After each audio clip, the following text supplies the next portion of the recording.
దేవుడు ఒక జనాన్ని నిర్మించడానికి తన కొరకు ఒక జనం, తన ప్రజలు, తన జనముగా చేయుటకు లోకంలో నుండి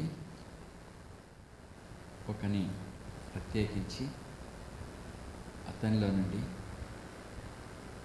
మరి ఒక తనకు అనుకూలమైన ప్రజలుగా చేయటానికి, తాను ఇష్టపడిన ప్రజలుగా ఉండటానికి ఒక జనాన్ని నిర్మించటకే దేవుడు ఏర్పరచుకున్న మనుషులను మనం చూస్తున్నాం. ఆ సంతానం ద్వారా భూలోకంలోని సమస్త వంశములు ఆస్వాదింపడాలని దేవుని సంకల్పం, తిరిగి సమకూర్చాలని ఒక్క ప్రజగా చేయుటకై మరి దేవుడు ప్రత్యేకించుకున్న వారిని మనం చూస్తున్నాం. మనం ఇది ఎరిగినప్పుడు మనం ఆ ప్రకారం నడుచుకునేటానికి మనకు సహాయం దొరుకుతుంది. అందుకే పురాతనమైన సంగతులు మనము చూస్తున్నాం. పురాతనమైన మార్గాలు ఉన్నాయి. అన్ని మార్గాల్లో మేలు కలుగు మార్గం ఏదో అడిగి తెలుసుకోవాలన్నాడు. దేవుడు ఎలా సంధిస్తూ వచ్చాడో, ఆయన ఎట్టువాడో మరి ఇక్కడ మనం చూడగలుగుతున్నాం. ఇప్పుడు 18వ అధ్యాయం ఆదికాండంలో మొదటి నుంచి చదువుదాం. మరియు మమ్రే దగ్గరనున్న సింధూర వనంలో అబ్రహాము ఎండవేళ గుడారపు ద్వారం వద్ద కూర్చున్నప్పుడు యెహోవా అతనికి కనపడింది.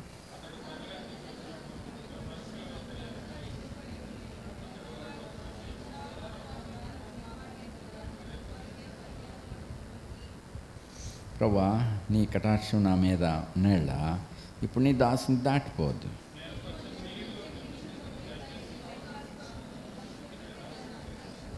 కొంచెం ఆహారం తెచ్చేదను, మీ ప్రాణములకు బలపరచుకోండి, తర్వాత మీరు వెళ్ళవచ్చును.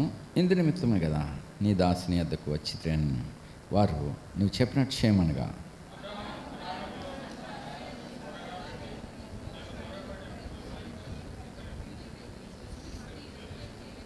మరి అబ్రహాం పశువుల మందకు పరిగెత్తి ఒక మంచి లేత దూడను తెచ్చి ఒక పనివానికి అప్పగించాను. వాడు దాన్ని త్వరగా సిద్ధపరిచాను.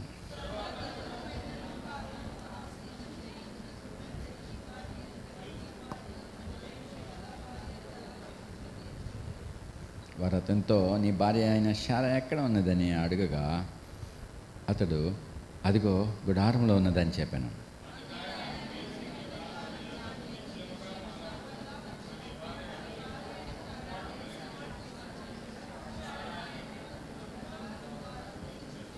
అబ్రహామును శారాయి బహుకాలం గడిచిన వృద్ధులైండరి. స్త్రీ ధర్మము శారాకు నిలిచిపోయిన కనుక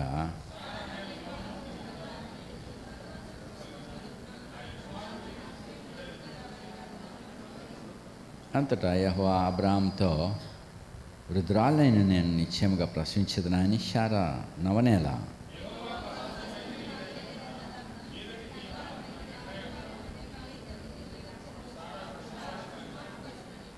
శారా భయపడి నేను నవ్వలేదని చెప్పగా ఆయన, అవును నువ్వు నవ్వుతావని.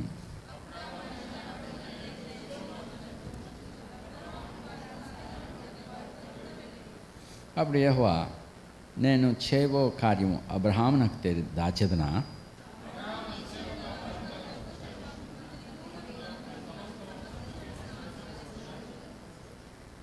ఎట్లనగా యెహోవా అబ్రహామును గూర్చి చెప్పినది అతనికి కలుగజేయనట్లు తన తర్వాత తన పిల్లలను తన ఇంటి వారిను నీతి న్యాయములు జరిగించు యెహోవా మార్గంలో గైకొంటకు అతడు వారికి ఆజ్ఞాపించినని నేను అతని ఎరిగి ఉన్నానని. చాలు ప్రార్థన చేద్దాం. నమ్మకమైన దేవా, కృపగల తండ్రి, సమయాన్ని నీ వాక్యం ఎద్దకు వచ్చినాం. దయచేసి కొన్ని మాటలు, ఆత్మతో కొన్ని మాటలు మాకు ఇచ్చి మేము నడుచుకుంటకు మీరే నీ వెలుగు మా మీద ప్రకాశం చేయమని, ప్రభా, మా పితరులను మేము చూచుటకు నీ వాక్యం ద్వారా మేము వినుటకు చూచుటకు కన్నులు తెరవు. ఆ ప్రకారం మీరు మీకు అనుకూలమైన దాన్ని చేయటకు మాకు సహాయపడుతున్నాను. యేసుక్రీస్తు ప్రభువును ప్రార్థిస్తున్నాం తండ్రి, ఆమేన్.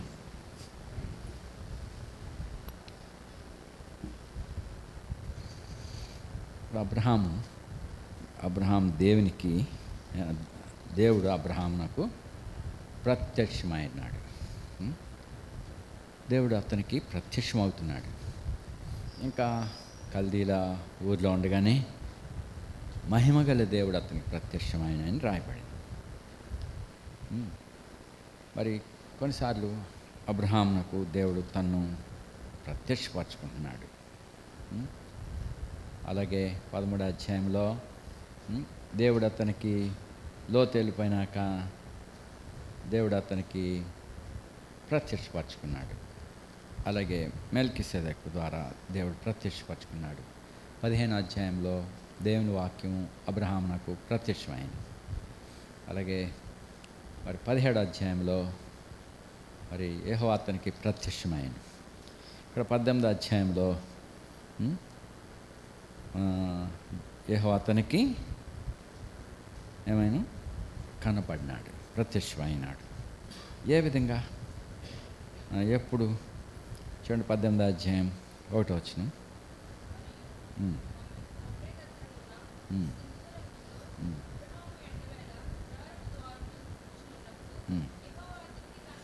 సో మమ్రే దగ్గర, ఇది మమ్రే, ప్లెయిన్స్ ఆఫ్ మమ్రే అంటున్నారు.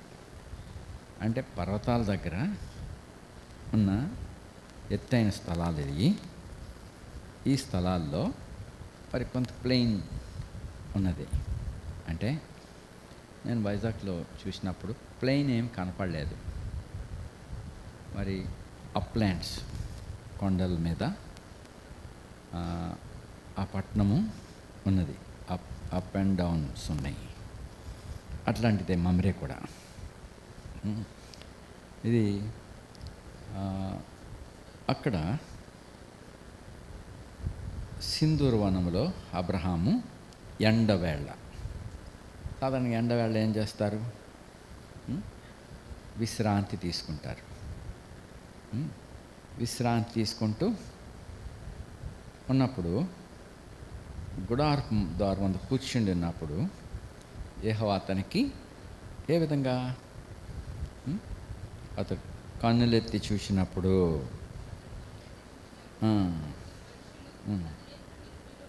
సో ఎండవేళ అది. సో మరి ముగ్గురు మనుషులు మరి చూశాడు. వారిని చూసి గుడారపు వాకిటి నుండి పరిగెత్తుకెళ్ళి ఎదుర్కొన్నాడు. సో పరిగెత్తుకు వెళ్ళాడు. ఆ ఎండవేళ వారిని ఎదుర్కొంటకు పరిగెత్తుకుని వెళ్ళి ఎంత హంబుల్గా వంగి వారికి మనవి చేస్తున్నాడు. ప్రభువా, నీ కటాక్షము నా మీద నేళ్ళ.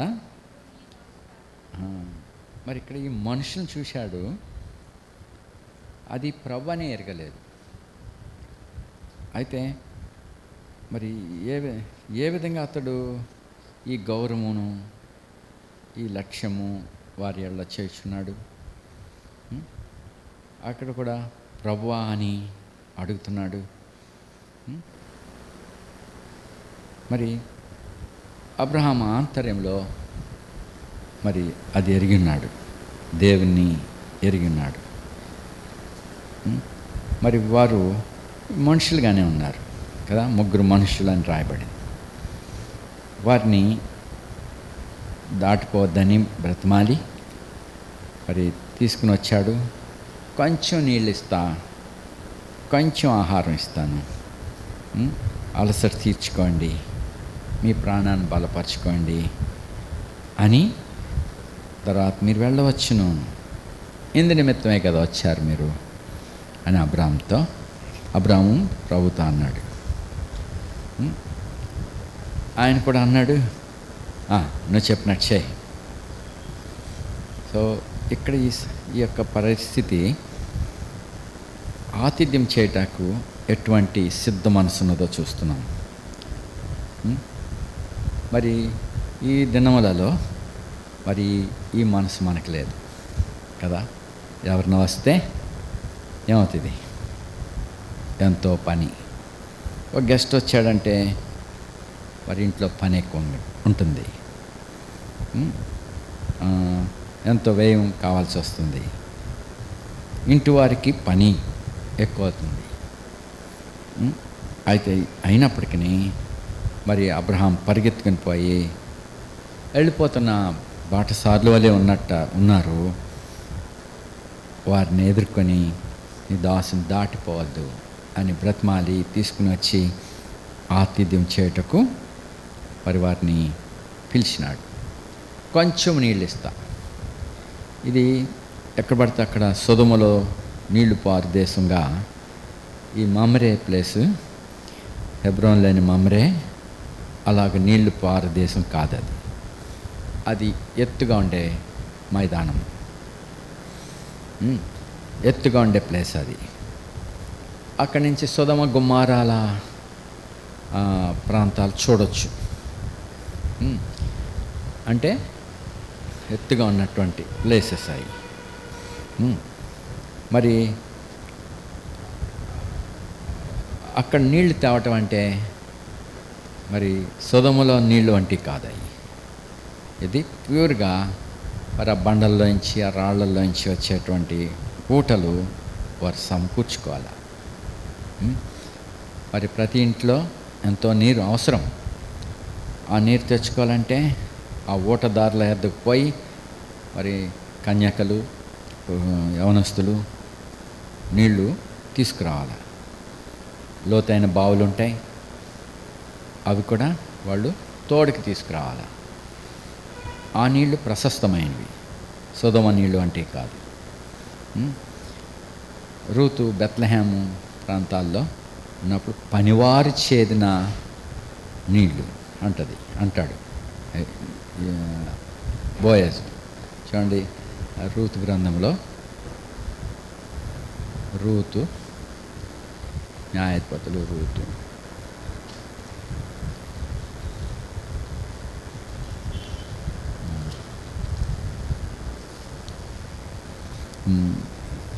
రూతు గ్రంథం 2వ అధ్యాయం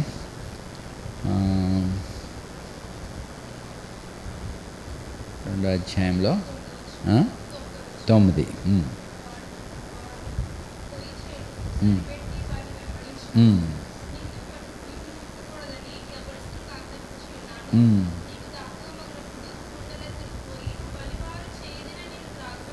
పనివారు చేదిన నీళ్ళు.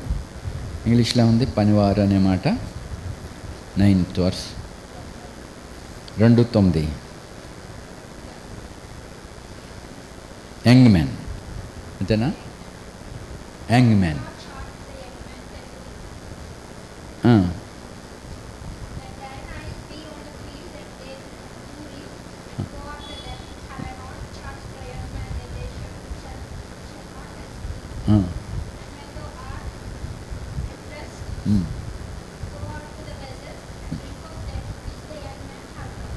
Young men hath drawn. యవనస్తులు చేదుకుని వచ్చిన నీళ్లు కొండల దగ్గర ఉన్నాయి, అది త్రాగాల. సో యవనస్తుల యొక్క డ్యూటీ నీళ్లు చేదాల, లోతైన బావుల్లోంచి, ఊటల ఎద్దనండి. రెబెకా చిన్నది, యంగ్. ఆమె ఏం చేసింది? బావిలోనికి, లోతైన బావిలోకి దిగి, మెట్ల గుండా వెళ్ళి దిగి నీళ్లు ముంచుకొని ఆ కడవ ఎత్తుకుని పైకి ఎక్కుతూ ఉంది. ఎన్ని మార్లు దిగిందో ఎన్ని మార్లు ఎక్కిందో. మరి ఆ యొక్క అబ్రహాం యొక్క పెద్ద దాసుడు వెళ్ళినప్పుడు అతను నీళ్లు దాహానికి అడిగినప్పుడు, ఎంత కష్టపడి తెచ్చుకున్నాను నీకు పోయటానికా అని అనలే. అయ్యా త్రాగుము అని వారందరికీ 10 మందికి నీళ్లు పోశారు. నీ ఒంటెలకు కూడా 10 ఒంటెలు ఉన్నాయి, ఇంకా వాటికి కూడా ఆమె దాహం తీర్చింది. చూడండి అటువంటి మర్యాద, ఆతిథ్యం, సమర్పణ అది ఈ వంశంలో, ఈ యొక్క మరి మనసు, ఈ జాతిలో ఈ గుణాలు ఉన్నాయి. ఎలా వచ్చినాయి ఇవి? దేవుని యొక్క స్వభావం ఇది. మరి ఈ దినముల యొక్క పరిస్థితి చూసుకున్నప్పుడు ఎన్నో సంగతులు మారిపోయినాయి. ఎలా మారిపోయినాయి? కావిడి అంటే తెలుసా? కావిడి ఎప్పుడైనా మోసారు యవనస్తులు? కావిడి తెలియదు. తర్వాత కడవ తెలియదు. నీళ్లు మోసే పద్ధతి తెలియదు. కనీసం ఒక 30 సంవత్సరాలు వెనక్కి వెళ్తే కనీసం మనం చెరువులోంచి ఉదయాన్నే లేచి నీళ్లు మోసే కన్యకలు, యవనస్తులు తమ ఇంటి వారి కొరకు నీళ్లు తీసుకుని కంటిన్యూగా మోసుకెళ్ళేవారు. కొంచెం 30 సంవత్సరాల క్రితం. అప్పటికే కొన్ని మన మందిరంలో మోటారు పెట్టేస్తున్నాం. నేను మొట్టమొదటి వచ్చినప్పుడు ఈ గ్రామంలో అనేక మంది నీళ్లు చెరువులోంచి పట్టుకెళ్తున్నారు. అలాగే మందిరంలోనికి నీళ్లు యవన కన్యకలు తెచ్చేటివారు. కరుణ, శాంతి, షాలోమి వీళ్ళు నీళ్ళకుండా మోసుకొచ్చేవారు. వచ్చి మరి ఆదివారం ఆ కొండలో అందులో పోసేవారు. మరి మా ఇంటిలో అవసరమైన నీళ్లు తెచ్చిపెట్టేవారు. తర్వాత ఇంకెక్కడ కూడా నీళ్లు మోసుకునే పని కనపడట్లేదు.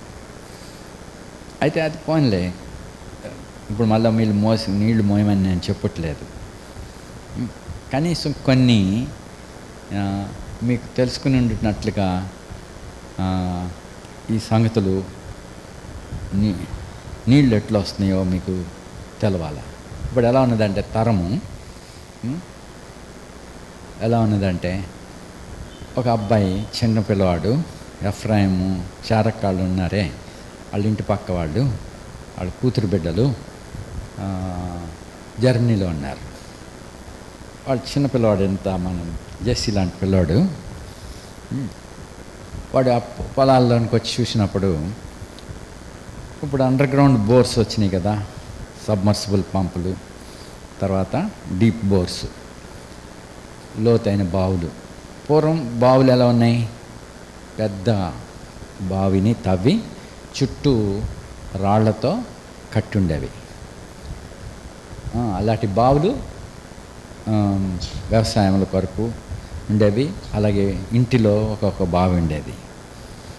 మరి ఈ కాలమున డీప్ వెల్స్ వచ్చినాయి. అందులోంచి సబ్మర్జిబుల్ పంపులు ఉన్నాయి. మరి ఇప్పుడు నీళ్లు బయటకు వస్తున్నాయి. ఆ పిల్లవాడు చూసి, ఏంటి మీకు నీళ్లు నేలలోంచి వస్తున్నాయి అని అడిగాడు. ఎందుకంటే వాడికి తెలియదు, నీళ్లు నేలలోంచి ఊరికి వచ్చేస్తున్నాయి.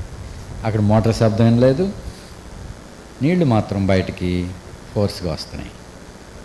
మరి అక్కడున్న పెద్ద ఆయన, మరి మీకెక్కడి నుంచి వస్తారా అంటే, మా గోడలోంచి వస్తాయి అన్నాడు. వాడి గోడలోంచి వస్తాయట.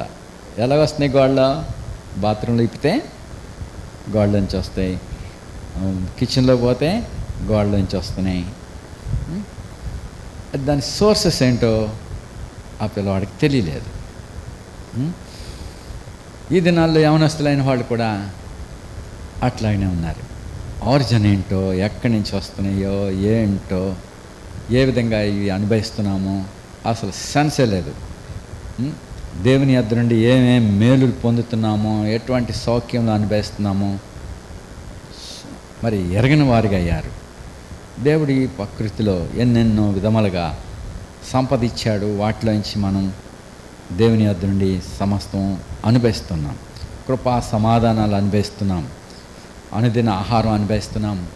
మరి దేవుడు ఎప్పుడో మన కొరకు పెట్టించిన వనరులు బట్టి మనం ఈ దినాన్ని అనేక వసతులు మనం కలిగి ఉంటున్నాం.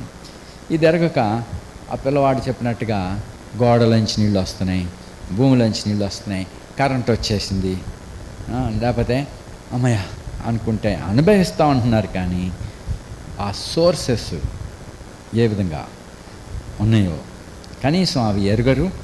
వీటన్నిటికీ ఆధారము ప్రభువు. ప్రతి జీవి కోరికను ఆయన తృప్తిపరుస్తున్నాడు. దేవునికి కృతజ్ఞత లేని స్థితిలో ఉన్నారు. కానీ ఇక్కడ అబ్రహాం ఇంటిలో ఎండవేళ అయినప్పటికీ ఆ గుడారపు దగ్గర కూర్చున్నప్పుడు, ఆ యొక్క చెట్టు క్రింద వారు సేద తీర్చేటప్పుడు, మరి నీళ్లు కొంచెం నీళ్ళు ఇస్తాను, కొంచెం ఆహారం ఇస్తాము, మీరు విశ్రాంతి తీసుకోండి, మీ ప్రాణములను సేద తీర్చుకుని వెళ్ళవచ్చు. చూడండి ఎటువంటి ఆతిథ్యం, ఎటువంటి మనసు ఇది. ఆతిథ్యం చేసేటువంటి మనసు ఇది. మరి ఇలాగ లేకుండా ఊరికే ఎవర్రా వాళ్ళు వెళ్తున్న వాళ్ళు అని పలక దాటిపోతున్న వాళ్ళని చూసి వదిలిపెట్టలేదు. సో అబ్రహాం యొక్క గుణాన్ని మనం ఇక్కడ చూస్తున్నాం. తర్వాత వెంటనే మరి శార దగ్గర పరిగెత్తుకెళ్ళి త్వరపడి 3 మాణికల పిండి తెచ్చి పిసికి, అప్పటికి ఆమె వృద్ధురాలు, అబ్రహాం కూడా ముసలివాడే, రమారామె 100 ఏండ్లు. అప్పుడు ఈ సమయంలో మరి ఈ పని అప్పచెప్పాడు. పిండి ఎలా తయారైంది? ఇప్పుడు పిండి ఎలా తయారైంది? డిమార్ట్లోను, స్పెన్సర్స్లోను, రిలయన్స్లోను, విక్టరీ బజార్లోను, అంతేనా? ఇప్పుడున్న కన్యకులకు తెలుసా ఈ కాలం వచ్చిందంటే ఏదో మూల రోకలు పోటు ఉండేది. ఒక ఇంట్లో పెళ్ళి అవుతుందంటే వారం రోజుల ముందో, 10 రోజుల ముందో, నెల రోజుల ముందో ఇంటికి సరిపడగా, సంవత్సరం అంతటికి సరిపడగా కారం కొట్టుకునేవారు. రోళ్ళు ఉన్నాయి కనీసం ఇళ్ళల్లో? రోలు రోకలు ఉన్నాయా? మీ ఇంట్లో ఉందా? లేదు. ఇప్పుడు కొట్టిండి పిల్లలకి, ఎవరికి కారం కొనొద్దు. పిండి అంటే అలాగో, కారం అంటే గోడ నుంచి వచ్చేది కాదు. ఇది బజార్లో ఊరికి మిషన్ కిర్రని తిరిగితే మిక్సీలో వచ్చేసేది కాదు. సో నీళ్లు కూడా మోయించండి ఒక సంవత్సరంలో ఒకసారైనా చెట్లోకి వెళ్ళి. అందుకే వీళ్ళు పాడైపోయారు, మానసిక స్థితిలో పాడైనాయి. పిల్లల్ని ఏమి అనలేని స్థితిలో ఉన్నారు. ఒక గద్దింపు కానీ, ఒక హెచ్చరిక కానీ వాళ్ళు సహించేటట్టు లేరు. ఇసుక్కుంటారు, వ్యసన పడతారు. మానసిక స్థితి చాలా పాడైపోయింది. ఎందుకనగా వారు మరి పని లేని వారిగా ఉన్నారు. వాళ్ళు 1 గవర్నమెంట్ ఆర్డర్లో కూడా వాళ్ళు మెయిన్ థాట్ ఏంటంటే మనుషులను రెడ్యూస్ చేసేయాల. మనుషులు పని లేదు, పని లేకుండా చేయాలా, పని లేకుండా మనుషుల్ని తగ్గించేయాలట. మరి తగ్గించాలంటే ఏం చేయాలా? మనం కాలంలోనే అంతకు మునుపు నుంచి ప్లానింగ్ చేస్తున్నారు. మనుషులు తగ్గిపోవాలా, ఎందుకంటే పని లేకుండా చేయాలా. ఎలాగ పని లేకుండా? ఎలాగ అయిపోవాలి? వాళ్ళకి వ్యాక్సిన్స్ ఇప్పించేస్తారు. అదిగో ఆ టీబీ మందు, లేకపోతే పోలియో మందు, లేకపోతే మీజిల్స్ అని చెప్పి గర్భంలోంచే, తల్లి గర్భంలో బిడ్డ ఉండగానే వ్యాక్సిన్స్ మొదలుపెట్టారు. పుట్టినాక వారానికి, లేకపోతే 10 రోజులకి, లేకపోతే నెలకి, ఇది 3వ నెల, 5వ నెల, 6వ నెల, సో టైం ఇచ్చేస్తున్నారు. ఈ వ్యాక్సిన్స్ అన్నీ ఎక్కిస్తున్నారు. ఈ మధ్యలో ఈ కరోనా అని పేరు చెప్పి ఒక వైరస్ రప్పించి దానికి ఏమంటారు వ్యాక్సిన్ అని చెప్పి కంపల్సరీ ప్రతి మనిషి లేని వాడికి రేషన్ లేదు అని చెప్పి బలవంత పెట్టి విదేశాలు వెళ్ళకూడదు, ఎయిర్పోర్ట్లో వారికి వెళ్ళట్లేదు, కంపల్సరీ వ్యాక్సిన్స్ కావాలని. ఇప్పుడు అనేక మంది సఫర్ అవుతున్నారు.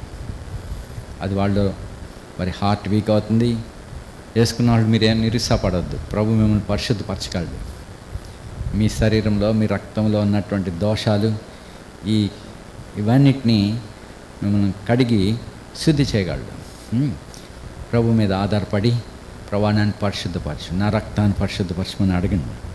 ఈ వ్యాక్సిన్స్ హానికరమైనవి. మనుషులను రెడ్యూస్ చేయడానికి వారి సమయం టైమ్స్ తగ్గించేసి ఉండటికై. మరి కోతకాలంలో మరి ఎంతమంది కోతగాండ్రు ఉండేవారు, మరి ఎంతమంది పనిచేసి వచ్చారు. ఇప్పుడు మిషన్స్ వచ్చినాయి. మరి మిషన్స్ వచ్చి రాసులు రోడ్డు పక్కలని రెడీగా ఉన్నాయి. మనుషులకు పని లేదు. మానసిక స్థితి కూడా పాడవుతుంది మనుషులకి. కనీసం కొన్ని బాధ్యతలు మనం వహించాలా. ఈ ఇంటిలో అనేక దాసదాసీలు ఉన్నారు. మరి యవనస్తులు నీళ్లు తెచ్చి పెడతారు. తర్వాత ఇంటిలో పిండి తయారాలంటే షాప్ నుంచి తెచ్చేది కాదు, అది సంవత్సరం కొరకు మెత్తని పిండి తయారవ్వాలంటే ఎన్నో మంది ఆ రోకలతోటి ఆ గింజలను ఏం చేయాలా, కొట్టి దంచి మళ్ళీ ఏం చేయాలా, మెత్తని జల్లెడలు పట్టుకుని జల్లించి ఆ తర్వాత మళ్ళీ మొరుములు ఉంటే వాటిని మళ్ళీ కొత్త గింజలతో కలిపి రోకల పోటు వేసి దంచి మెత్తగా తయారు చేయటం. కాబట్టి ఆ పిండి తెచ్చి పిసికి రొట్టెలు చేయి. ఆవిడ ముసలమ్మ. ఇప్పుడు పని చెప్పాడు. మరి ఆ ఇంట్లో ఏంటయా ఈ టైంలో దారిపోయేవాళ్ళు ప్రతి వాడిని ఇంటికి తీసుకొస్తావు అని చెప్పి ఆవిడ ఏకీభవించకుండా ఎదిరించుంటే ఈనాడు అబ్రహాం ఆశీర్వదింపబడకపోయేవాడు. ఇప్పుడు ఆ ఇంట్లో వాదన లేదు. భర్త చెప్పాడు, మాస్టర్, యజమానుడా, లార్డ్ అని పిలుస్తుంది. ఎటువంటి క్రమం ఉన్నదో చూడండి అబ్రహాం ఇంట్లో. పేతురు పత్రికలో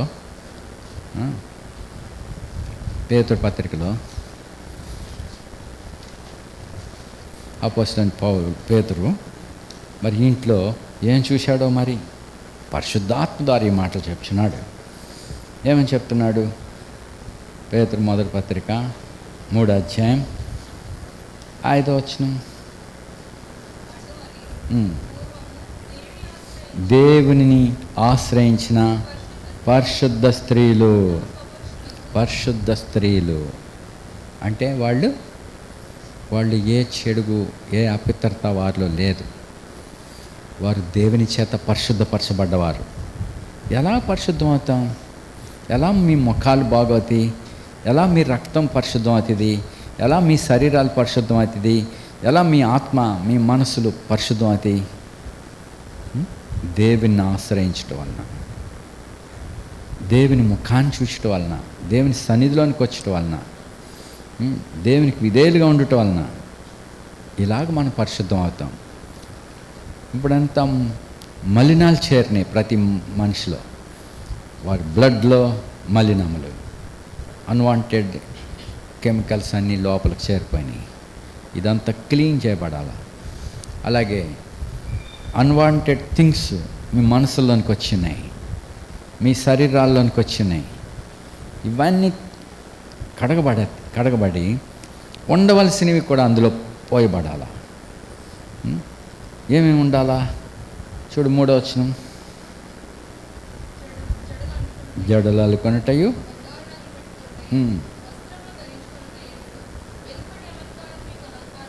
ఇవి కాదు మీకు అలంకారాలు. బయట అలంకారాలు మాత్రం కాదు. ఈ ముఖం అందంగా కనపడాలా, కోటింగ్ కొట్టేయటం, లేకపోతే వెంట్రుకలు నల్లగా కనపడాలా, బ్లాక్ కొట్టేయటం, అంత డైయింగ్, ఇదంతా వేషధారణ. అనేక మంది ముసలోళ్ళు పడుసోళ్ళలాగా ఉంటున్నారు. మరి వారి వయసు తెలియట్లేదు. సో మీరు నూతనపరచబడాలంటే ఈ బయట పద్ధతులు బట్టి చూపించుకునేది కాదు. అయితే ఎటువంటిది కావాలా? 4వ వచనం. సాధువైనట్టు. సో పలకరిస్తే ఎలా ఉండాలా? లోబడే మనసు, చికాకు పడేది కాదు. సో ఒక మంచి మాట చెప్పినా యాక్సెప్టబుల్ లేదు, ఒక మంచి ఆలోచన చెప్పినా రిసీవింగ్ లేదు. ఇదంతా చెడిపోయిన మనసు. అది పరీక్షించుకోండి. ఈ స్వభావాలు మీలో ఉన్నాయంటే you are filled with uncleanness. యవనస్తులు, కన్యకలు, యవన సహోదరులు, సో మిమ్మల్ని మీరు పరీక్షించుకోండి. చికాగ్గా ఉన్నారా, లేక లోబడేటట్లేరా, అనుసరించేటట్లేరా అంటే మీలో చెడుగున్నది అని అర్థం. ఇక్కడ ఏం చెప్తున్నాడు? సాధువైనట్టు మృదువైనట్టు గుణమను అక్షయాలంకారం గల, అక్షయాలంకారములు అంటే క్షయము కాని అలంకారం. బంగారు నగ అలంకారమే, ఎంట్రుకలకు డై కొట్టేసిన అలంకారమే, మీ ముక్కు పొడకలకి లేక చెవులకి లేక నడుంకి వడ్డానం, ఇవన్నీ అలంకారాలే. అయితే ఇవన్నీ క్షయమైపోయాయి. అయితే ఇక్కడ ఏ అలంకారాలు అంటున్నాడు? అక్షయాలంకారం. ఈ అలంకారం ఏంటి? సాధువైనట్టు మనసు, మృదువైన గుణం, ఇవి అక్షయాలంకారం. సో ఇది మీకు అలంకారంగా ఉండాలని చెప్తున్నాడు. ఈ స్వభావం చూడండి, అబ్రహాం ఇంట్లో ఉన్నది. అబ్రహాం భార్య శారా కలిగి ఉన్నది. మరి ఆమె తన యజమాని ఏమని పిలిచింది? చదువు 5వ వచనం. అటువలే పూర్వము దేవుని ఆశ్రయించిన పరిశుద్ధ స్త్రీలను తమ్మును తాము అది అలంకరించారు. స్త్రీలు అలంకరించుకుంటారు. అద్దం ముందుకు వచ్చి వాళ్ళ ముఖం మీద వారి పొక్కులుంటే చూసుకుని అయ్యో ఇవన్నీ వచ్చేసినాయి, ఈ శుద్ధి చేసుకోవటకై ఆ కాస్మెటిక్ ఈ కాస్మెటిక్ అన్నీ రాసేసుకుంటారు. ఇంకా గ్లో రావాలని బయటి అవి లోపల నుంచి రావాలి. అవి లోపల కార్యం జరిగితే ముఖం ప్రకాశిస్తుంది. లోపల చెడిపోయి అంటే మీ ముఖాలు పాడే ఉంటాయి. ఇదే మీకు సూత్రం. అందుకే దేవుని ఎదుట ప్రభా నా ఆంతర్యాన్ని పరిశీలించు, నా ఆంతర్యంలో చెడుగా అంతా తొలగించు. దాబిచ్చోండి దేవుని ఎదుట తను తాను కనపరుచుకునేవాడు. దేవా నా ఆంతర్యాన్ని చూడు, నన్ను పరిశీలించుము, నాకు తీర్చుము. సో దేవుని ఎదుట దేవుని దృష్టిలో అతడు చూసుకుంటున్నాడు. మరి ఇక్కడ ఈ ఆంతర్య స్వభావం విలువైంది దేవుని దృష్టికి. కాబట్టి ఈ పరిశుద్ధ స్త్రీలు చూడండి ఎటువంటి బిరుదు వారికి వచ్చింది? పరిశుద్ధ స్త్రీలు. వారిలో ఏ దోషం కనపడలేదు, దేవుడు వాళ్ళని పరిశుద్ధపరిచాడు. సరే, ఈ పరిశుద్ధ స్త్రీలు తమ స్వపురుషులకు లోబడి ఉండే చేత తమను తాము అలంకరించుకోండి. లోబడుట, కన్యకలు తల్లిదండ్రులకు లోబడి ఉంట అలంకారం. వారిని నిర్లక్ష్యం చేయట ఇప్పుడున్న ట్రెండ్. వాళ్ళకున్న తెలివి మాకే ఎక్కువ ఉన్నది అనుకుంటారు. తల్లిదండ్రులు చెప్పే విలువైన మాటలను వాళ్ళు స్వీకరించారు. చెప్పిందే మళ్ళా చెప్తారు తల్లిదండ్రులు. అలాగే హేగే కింద ఉన్నటువంటి ఎస్తేర్ లోబడుతూ ఉండేది. రూతు మరి అత్త దగ్గర లోబడుతూ ఉండింది. అందుకే వారు పరిశుద్ధ స్త్రీలుగాను ఘనమైన స్త్రీలుగాను వారి రాజుల కుటుంబంలో వారు వంశాన్ని లేవనెత్తే సాధనాలయ్యారు. ఇక్కడ షారాని చూస్తున్నాం. షారా తన యజమాన్ని ఏమని పిలుస్తుంది? 6వ వచనంలో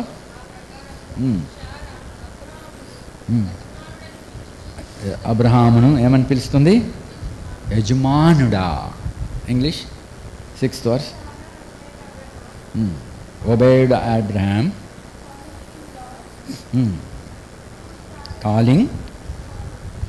calling him Lord. సో ఆయన ఏమని పిలుస్తుంది? మై లార్డ్, నా యజమానుడా, లేక మై మాస్టర్, లేక నా ప్రభువా చూడండి, ఆమె భార్య. ఇప్పుడు రండి అండి, ఏమయ్యో, అది పలకరింపు. ఇప్పుడు గౌరవం లేదు, భయం లేదు. ఇవన్నీ డిజార్డర్స్. అయితే ఆ ప్రకారము శారా అబ్రహాముకు లోబడి ఉన్నది. ఇప్పుడు ఏంటి, వాళ్ళు ఎవరో వచ్చారు, వాళ్ళకి దారిపోయి వాళ్ళందరిని ఇంటికి తెస్తున్నావు, ఏంటి పని అని చెప్పి ఆమె ఇసుక్కుని ఎప్పుడో కష్టపడి తయారు చేసుకున్న పిండిని ఇప్పుడు వేయపరచమంటావు, ఇప్పుడు పని పెట్టావు అని చెప్పి మరి ఆమె సణుక్కోలేదు. యజమానుడు చెప్పాడు, ఇమ్మీడియట్గా లోపడింది. మెత్తని పిండితో తానే స్వయంగా పిసికి రొట్టెలు కాల్చుతూ వచ్చింది. పనివాడి దగ్గరికి త్వరగా పరిగెత్తుకెళ్ళి మందలోకి వెళ్ళి ఒక మంచి పశువుని తీసుకుని, దూడను తీసుకుని వచ్చి, లేత దూడ పనివానికి ఇచ్చి తొందరగా దీన్ని సిద్ధం చేయి. సో వాడు కూడా రెస్ట్లో ఉన్నవాడే, ఏంటో ఈయనకి దారిపోయే వాళ్ళని అందరిని పిలుచుకొస్తాడు అని అతను కూడా చెప్పలేదు. ఎటువంటి విధేయత కలిగిన పని వీరు వారి కొడుకుల వలె ఏ సమయంలో ఎప్పుడు ఏం చెప్పినా చేయుటకు సంసిద్ధులుగా ఉన్నారు. అబ్రహాం ఇంట అలా ఉన్నది. మరి దేవుని ఇంట కూడా మనం అట్టివారిగా ఉండాలని ప్రభు కోరుతున్నాడు. చూడండి, దావీదు ఇంట ఎట్లా ఉన్నాడు చూడండి. దావీదు 111వ కీర్తన, 101వ కీర్తన. దావీదు ఇంట్లో ఎట్లా ప్రవర్తిస్తున్నాడు, తన డిసిషన్ ఎట్లా ఉన్నది. 101వ కీర్తన, నేను కృపను గుర్చి, కృప ఒకవైపు, ఇంకొక వైపు న్యాయం, జడ్జిమెంట్. మరి ఇదేంటి, ఒకవైపు కృప, ఒకవైపు న్యాయం. జడ్జిమెంట్ ఎలా ఉంటుంది? జడ్జిమెంట్ ఏమో కఠినంగా ఉంటుంది, మరి దానికి ప్రాయశ్చిత్తం చేయాల్సిందే. ఇంకొక వైపు కృప. సో మరి ఈ దేవుని ఎదుట ఎట్లా ఉన్నాడు చదువు. నిర్దోష మార్గమున వివేకముతో ప్రవర్తించేదను.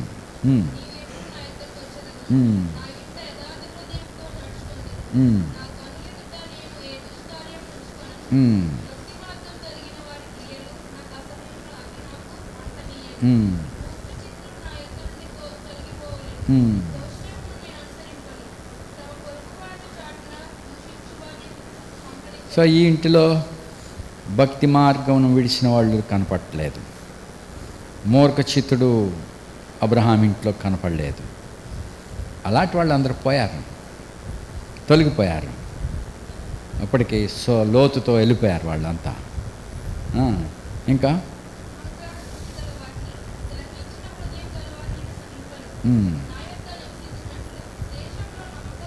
నా యొద్ద నివసించినట్లు దేశంలో నమ్మకస్తులైన వారిని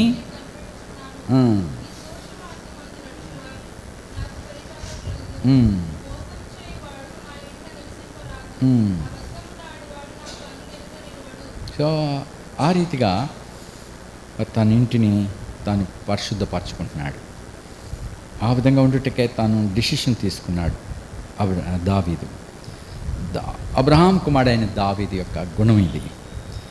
అబ్రహాం ఇంటిలో ఈ రీతిగా ఉన్నారు.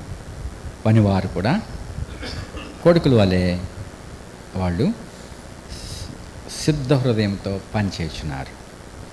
భార్య అయిన శారా, ఆమె ఒక విధేయురాలైన తోటిదానిగా ఆమె ఉన్నది. ఆ ఇంట మరి ప్రభువుకు ఆతిథ్యం చేయటకై ఆ మనుషులను తీసుకుని వచ్చాడు. మరి ఇప్పుడు వీళ్ళు ప్రభువుని స్వీకరించారు. మరి ఈ మనుషులు దేవుడని స్వీకరించారు. అపోస్తలుడైన పౌలు ఉన్నాడనుకో, అతని గురించి అనేక మంది అభిప్రాయము ఈ మనుషుడు పీడ వంటి వాడు. పీడ అంటే పెస్టిలెన్స్, ఒక తెగులు. కరోనా వచ్చిన తెగులు ఒకడికి అంటిందనుకో, ఆ మనుషుడు తెగులే. ఆ మనుషుడు ఎక్కడికి వెళ్తే అక్కడ హాని, 10 మందికి అంటిస్తాడు. సో హానికారుడు. మరి అలాగన అపోస్తలుడైన పౌలుని ఈ మనుషుడు పీడ వంటి వాడు. అయితే అదే మనుషుడు ఏమైనాడు? ఫిలిప్పీలో అంటాడు, గలతీలో అంటాడు.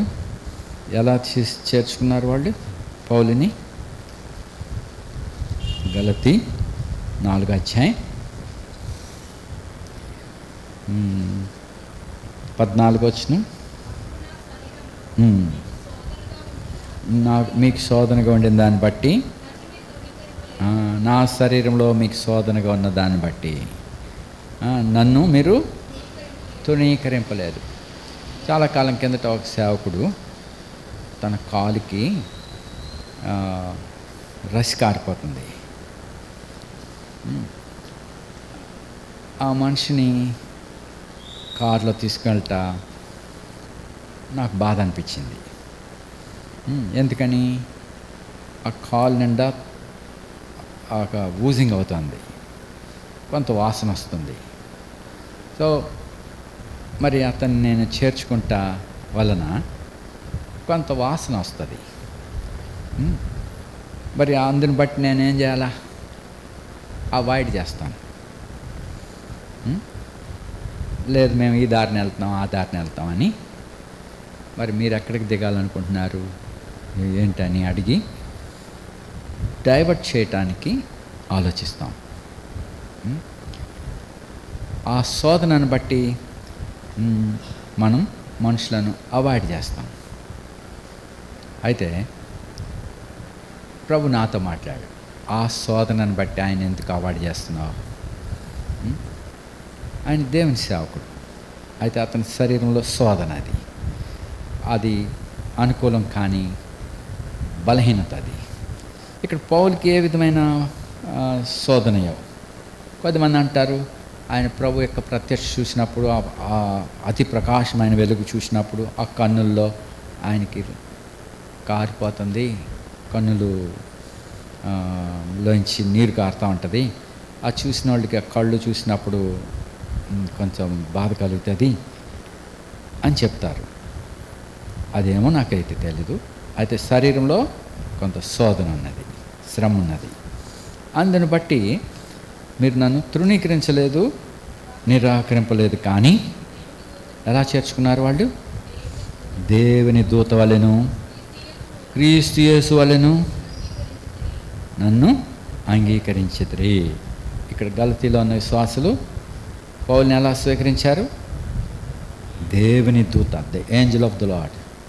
తర్వాత క్రీస్తు యేసు ఆయన చేర్చుకుంటే ఎవరిని చేర్చుకున్నట్టుగా భావించారు? యేసు ప్రభుని స్వీకరించినట్టుగా స్వీకరించారు. ఇంకేం చేశారు?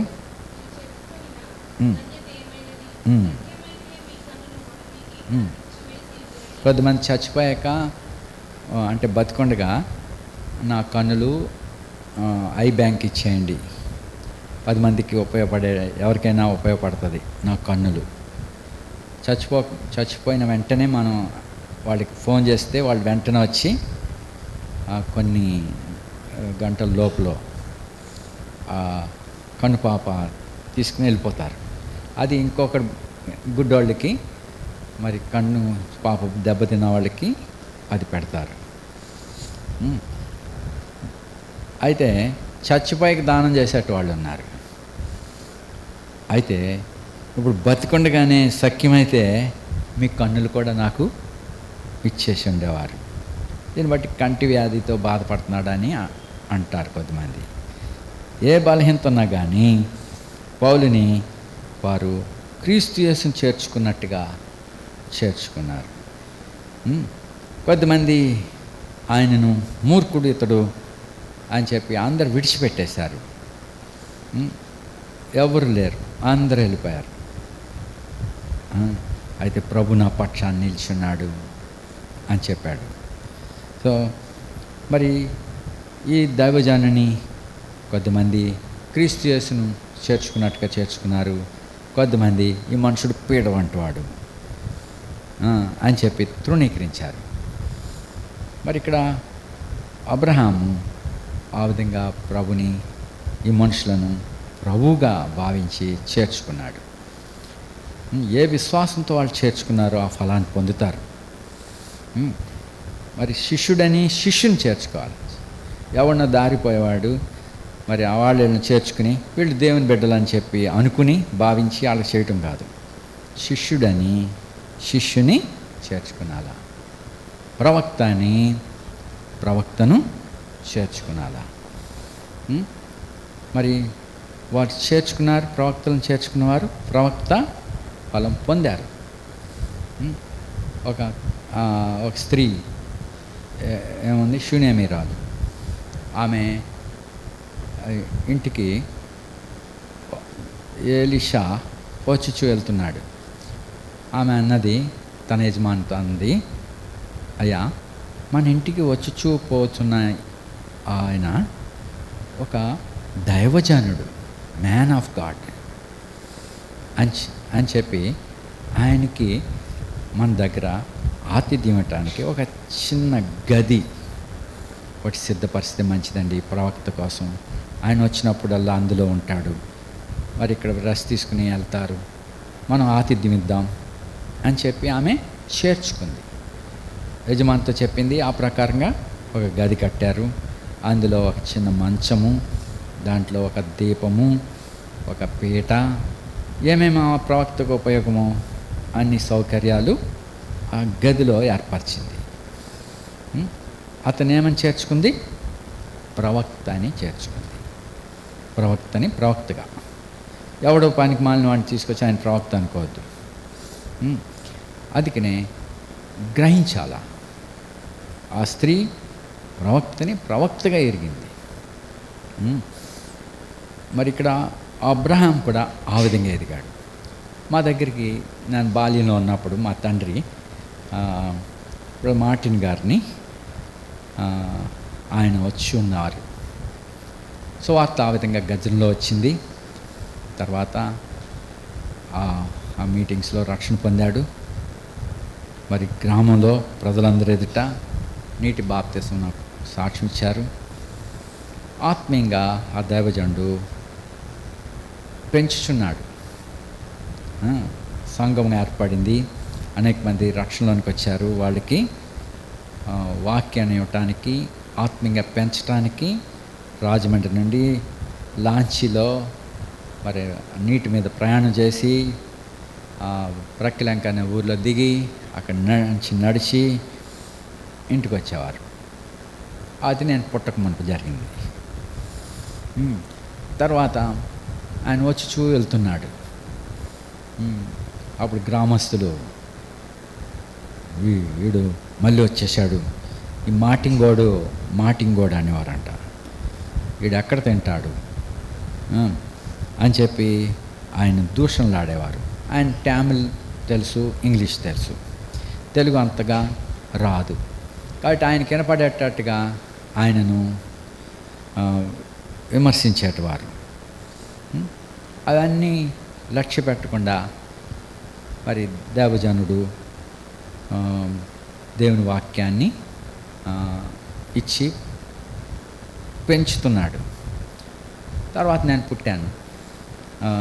నేను బాలుడిగా ఉన్నప్పుడు, కొంచెం వయసు వచ్చింది, ఈ చిన్నవాళ్ళలాగా ఉన్నప్పుడు మా నాన్న నాతో చెప్పాడు, మార్టిన్ గారు వస్తారు, ఫస్ట్ బస్ దిగుతాడు, అప్పుడు ఆయన బ్యాగ్ తీసుకుని కూడా తీసుకురా అని చెప్పి నన్ను బస్ స్టాండ్ పంపించేవాడు. నేను వెళ్ళి పొద్దున్నే వెళ్ళి అక్కడ బస్ స్టాండ్లో కూర్చుంటే ఎన్నో బస్సులో అనేక లారీలు లేకపోతే అవి వెళ్తూ ఉండేవి. చివరికి ఆ బస్సు వచ్చేది 6 గంటలకి మార్నింగ్, లేకపోతే 5:30 ఆ టైంలో. వచ్చినాక ఆయన్ని రిసీవ్ చేసుకుని నేను ఆ బ్యాగ్ తీసుకుని వస్తూ ఉండేవాడిని. నన్ను అడిగేవారు ప్రజలు, మార్టిన్ కూడా వచ్చేసాడా, ఈరోజు ఎన్ని కోళ్ళు తెగిపోతాయిరా, వీడు కోడి మాంసమే కానీ ఇంకేంది తిండయుడు అని నన్ను ఆయన ఎదుట అడిగేవారు. మరి ఈ నిందలన్నీ భరిస్తూ వచ్చేవాడు. మరి ఇంటికి వచ్చినప్పుడు ఆయనను దైవజనునిగా వారు స్వీకరించేవారు. ఎంతో భయభక్తులతో ఉండేవారు. ఇంటిలో మార్టిన్ గారు వచ్చారు, ఎంతో రెస్పెక్ట్గా.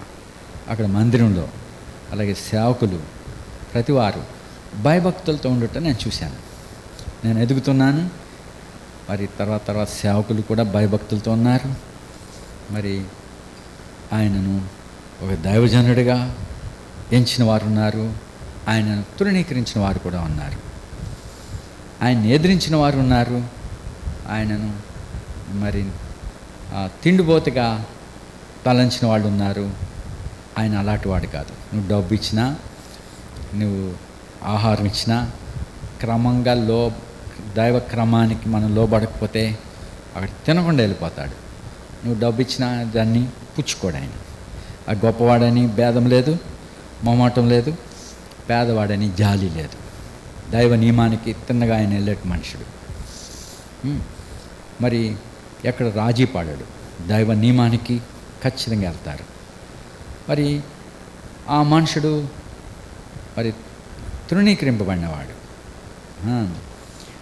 ఆ మనుషుడు అదే ఒక ఆ ఇంట చేర్చుకున్నప్పుడు దైవజనుడు వచ్చాడు. ఆయన ద్వారా దేవుని వాక్యం మనం వినాలా, ఆయనకు మనం ఆతిథ్యం ఇవ్వాలా. ఆయన వచ్చాడు కాబట్టి ఆయనకి అనుకూలంగా మంచిగా బాత్రూమ్ కట్టాలా, ఆయనకు మంచిగా ల్యాబరేటరీ కట్టాలా, లేకపోతే వెస్ట్రన్ టైప్ పెట్టాలా. ఆయన వచ్చిపోయేది అంతా ఓ పూట ఉంటారు. అయితే ఎవరికి? మార్టిన్ గారికి. ఆయన పేరున అనేక సేవకులు బాత్రూమ్లు కట్టారు. మరి మార్టిన్ గారు వస్తారు, ఒక మంచి మంచం ఉండాలా అని చెప్పి మంచాలు కొన్నారు, బెడ్లు కొన్నారు. ఆయన వచ్చిపోయేది ఒక గంట, లేకపోతే ఒక రోజు ఉంటారు, లేకపోతే 2 రోజులు ఉంటారు. తర్వాత వాళ్ళే అనుభవిస్తారు. అయితే కొద్దిమంది ఆయన దేవజెండాన్ని స్వీకరించేవారు, కొద్దిమంది ఆయన కఠినాత్ముడు, మూర్ఖుడని తలంచేట వాళ్ళు ఉన్నారు. మరి అలాగే దావీదుని గురించి ఒకే ఇంట్లో అబిగయలు, నువ్వు యెహోవా దూత వంటివాడు, నువ్వు యెహోవా యుద్ధములు చేయుచున్నావు, నీ ప్రాణము దేవుని యొక్క జీవ మూటలో కట్టబడి ఉన్నది అని చెప్పి అబిగయలు అంది. దాని ముందు ఆమె భర్త యజమాని విడిచి పారిపోయిన దోసులు చాలామంది ఉన్నారు, వీళ్ళందరికీ నా ఆహారాన్ని ఇస్తానా నేను, అవతల పండి. యజమాని విడిచి పారిపోయిన దోసుడు దావీదుని గురించి అలా అన్నాడు. ఒకే ఇంట్లో 2 అభిప్రాయాలు. నువ్వు దేవుని దూత వంటి వాడు, నువ్వు యెహోవా యుద్ధములు చేయవాడు. అదే తన యజమానుడు అన్నాడు, నాబాలు యజమాన్ని విడిచిపెట్టి పారిపోయిన దోసుడు అన్నాడు. మరి అపోస్తలుడైన పౌలు పీడ వంటి వాడు అన్నారు. మురికి వాసన అంటే మరణపు వాసన అంటే కొంచెం మంచి మాటే పలికారు, కానీ ఇంకా నాటుగా బండగా మాట్లాడాలంటే కుళ్ళిపోయిన శవం వాసన, చచ్చిన జంతువులోంచి వచ్చే దుర్వాస వంటి వాడని, కుళ్ళువాడు, మరణపు వాసన అన్నాడు. కొద్దిమందికి జీవింపచేసే సువాసన, ఆ వాసన పీలిస్తే ఆక్సిజన్ బాడీలో పెరిగి ఆరోగ్యం పెరుగుతుంది. అటు జీవపు వాసన అనేకలను జీవింపచేసే సువాసనగా ఉన్నాడు. అదే సువాసన మురికి వాసన, పెంట వాసన, కుళ్ళు వాసన. మరి ఆ విధంగా ఎంచబడుతున్నారు. ఇక్కడ అబ్రహాం ఇంటిలో మొట్టమొదటి మనం చూసినప్పుడు ఆ మనుషులను దేవునిగా స్వీకరించాడు. అబ్రహాము మరి వారికి పరిసర చేయటాకై మరి తాను ఎంతో విధేయతగా మరి పరిసర చేయుచున్నాడు. ఆ తర్వాత షారా రొట్టెలు కాల్చింది, పనివాడు త్వరగా సిద్ధపరిచాడు, ఆహారాన్ని సిద్ధపరిచారు. అప్పుడు వారికి వడ్డిచ్చారు. అబ్రాము వారు తింటుండగా మరెంతో చక్కగా నిలిచి వారి మాటలు వింటున్నాడు. అప్పుడు అబ్రాముతో దేవుడు చెప్పాడు, షారా ఎక్కడా అని అడిగాడు. అయ్యా గుడారంలో ఉంది. గుడారం. షారా అక్కడుండి వింటుంది. అణుకోగల స్త్రీ, పురుషులు ఎదుట అణుకువ. మరి ఎటువంటి సాంప్రదాయం ఇది? మరి ఎటువంటి అణుకువ కలగాలి మాట్లాడటకు, మరి సంగతులు చేయుటకు. మరి ఏ క్రమాలు సంఘంలో మనం అనుసరించాలో చూడండి. మరి అనేక మంది స్త్రీలు గొడవలకు తయారవుతారు, వీధుల్లో తిరుగుతారు, వీధుల్లో పురుషుల ముందు మాట్లాడతారు, సిగ్గులేని వారు. అది అబ్రహాం ఇంటి క్రమం కాదు. అలాంటి వారు అబ్రహాం ఇంటిలో ఉండటానికి లేదు. దేవుని రాజ్యంలో ఉండటకు వారు పాత్రలు కారు. భయభక్తులు లేని స్త్రీలు, ఇటువారు దేవుని సన్నిధిలో నిలవలేరు. దేవుని సన్నిధిలో చూడండి, కీర్తన 1లో చూడండి, ప్రతి స్త్రీ సంఘములో ఎట్లుండాలా, వారికి ఏదైనా బాధ కలిగిందో తమ యజమానుల ద్వారా తెలియచేయాలి. వాళ్ళు నేరుగా వచ్చి కేకలు వేయటం కాదు. అనేక సమాజాల్లో స్త్రీలు మాట్లాడుతున్నారు, ఎదిరిస్తే వాళ్ళుగా తయారయ్యారు. వాళ్ళు తమ భర్తలను నిద్రపోనేవారు. ఈ సంగతి విషయం అడగండి అని చెప్పి అడుగుతారు. అలాగే వాళ్ళు పట్టించుకోకపోతే ఏళ్ళ నిలబడిపోతారు. సో ఇటువంటి స్త్రీలు ఆత్మీయమైన వారు కారు. అటు వారికి గతి దేవుని ప్రజలతో లేదు. చూడండి, కీర్తన 1లో చూడు, మొదటి వచనం.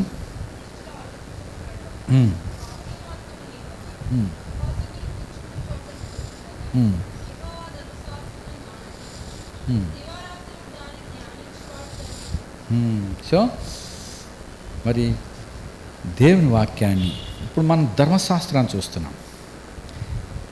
ధర్మశాస్త్రంలోని సంగతులు మనం చూస్తున్నాం. ఇప్పుడు అబ్రహాం ఎట్లా నడిచాడు, ఆ ఇంట్లో ఆయన భార్య ఎట్లా నడిచింది, ఆ ఇంట్లో పనివారిగా ఉన్నట్టు వాళ్ళు ఎట్లాంటి ప్రేమ, ఒక తండ్రికి సేవ చేయనట్టుగా పనివారు ఉన్నారు. మరి ఆ ఇంట ఆతిథ్యం ఉన్నది. అది మనం ధ్యానించుచు అలాగ అనుసరించుటకు, గైకొంటకు ప్రభు సహాయపడతాడు. పరిశుద్ధాత్ముడు మనకు సహాయపడతాడు. ఎటువంటి సౌందర్యం మీకు ఇవ్వబడుతుంది, ఆంతర్య స్వభావాలు ఎలా మీకు రూపాంతరం అందుతాయి, ఇవన్నీ ధర్మశాస్త్రాన్ని ధ్యానించే వాళ్ళకి ఇవ్వబడుతుంది. వారు ఎట్లా ఉంటారు? 3వ వచనంలో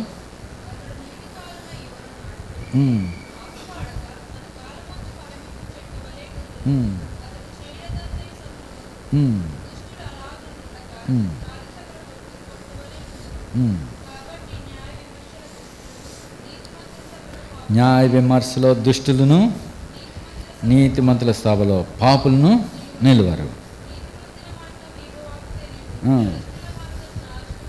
సో 2 మార్గాలు ఉన్నాయి. నీతివంతుల మార్గం ఎవరికి తెలుసు? ప్రభుకు తెలుసు. వారు ఎక్కడ ఉంచాలో తన తోటి వారిగా, ఆయన తోటి వారసులుగా, ఆయన తోటి నివాసంగా, మరి ఆయనతో కలిసి సదాకాలం నివసించుటకై అది ప్రభు నిర్ణయిస్తాడు. అయితే దుష్టుల మార్గం నాశనం. అది ఎక్కడ? దాని అండ్ నాశనం అంటే ఎక్కడ? ఎక్కడ? ఎటర్నల్ డామినేషన్, నిత్యమైన నాశనం, నిత్య నాశనం, అది నిత్యాగ్ని. కాబట్టి అటువంటి మార్గాలు అవి. చూడండి, నీతిమంతుల మార్గం మనకు చూపించబడుతుంది. మనం ఎట్లు నడుచుకున్నాలో.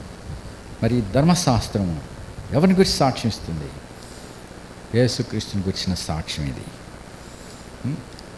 ఇవే నన్ను గురించి సాక్ష్యం ఇస్తున్నాయి. కాబట్టి ఇందులో నిత్య జీవం ఉన్నది. ఈ జీవాన్ని మీరు కలిగి నడుచుకునాలా. ఈ యేసును గుర్చిన సాక్ష్యం ఇది. క్రీస్తు యేసు మనసును మనకు చూపిస్తుంది. మరి ఆయన దేవుని కుమారుడండి, ఎట్టి రీతిగా దేవుని తండ్రికి లోబడ్డాడో మనకు చూపిస్తుంది. ఏ రీతిగా తను తాను వేయపరుచుకున్నాడో, ఇది నా శరీరం, ఇది మీ కొరకే వేరబడింది, ఇది మీ కొరకైన ఆహారం, ఇది నా రక్తం, మీ కొరకైన ప్రాయశ్చిత్తం, ఇది ఈ రక్తము మిమ్మలను నాతో ఐక్యపరుస్తుంది, ఇది క్రొత్త నిబంధన. చూడండి, ఆ రీతిగా తను తాను సమర్పించుకున్నవాడు. సో ఈ ఇంటి క్రమం అబ్రహాం కుమారుడైన దావీదు కుమారుడైన యేసుక్రీస్తు, అది గుణ లక్షణాలు, దైవ స్వభావం. ఈ స్వభావాన్ని, క్రీస్తు స్వభావం, దైవ స్వభావం మీరు ధరించుకునాల. పాత స్వభావం, ప్రాచీన స్వభావం, పాత మనసు తీసివేసి విసర్జించి నవీన స్వభావం, అదే మారు మనసు. మరి ఈ మనసు మీరు ధరించుకోండి, క్రీస్తు యేసు మనసు. అప్పుడు మీరు అబ్రహాం పిల్లలుగా, అబ్రహాం కుమార్తెలుగా, దేవుని ఇంటి వారిగా శాశ్వతమైన మహిమలో మీరు పాల్పుచ్చుకోగలరు. లేని యెడల నిత్య నాశనం. ప్రార్థన చేస్తాం.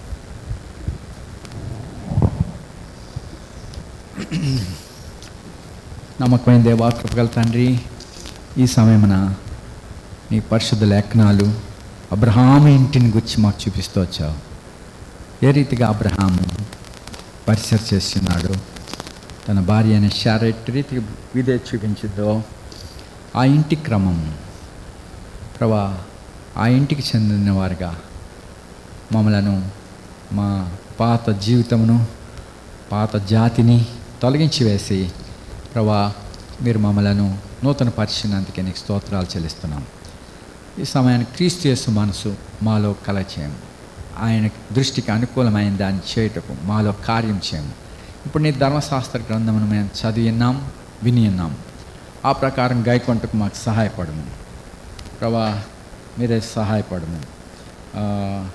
నమ్మకమైన దేవా, ఈ సమయమున మరి నీ బిడ్డలందరిలో నూతన కార్యం చేయము. క్రీస్తు యేసు మనసు వారిలో పుట్టించము.